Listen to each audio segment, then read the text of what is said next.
নমস্কার, আমি জয়ন্তী। আপনাদের সামনে নতুন একটা রেসিপি নিয়ে এসেছি। আর রেসিপিটা হচ্ছে আমুদি মাছের ঝাল। তো আমরা এখানে পেঁয়াজ, টমেটো আর ধনেপাতা ইউজ করব। এবার মাছটাকে আমরা নুন আর একটু হলুদ দিয়ে মাখিয়ে নেব।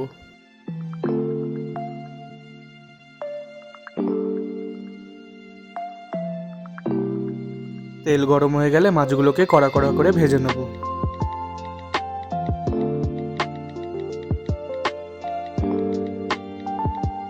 আমাদের মাছ ভাজা হয়ে গেছে, এবার আমরা পেঁয়াজটাকে ভেজে নেব।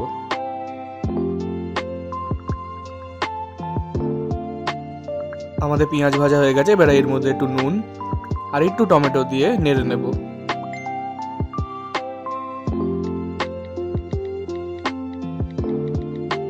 এবার দিয়ে দেবো একটু হলুদ গুঁড়ো আর একটু লঙ্কা গুঁড়ো।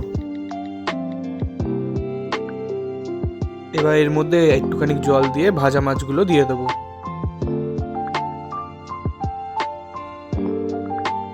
আর লাস্টে এর মধ্যে একটু ধনেপাতা দিয়ে দেবো। আমাদের আমুদি মাছের ঝাল তৈরি। এবার আমরা প্লেটে সার্ভ করে নেবো।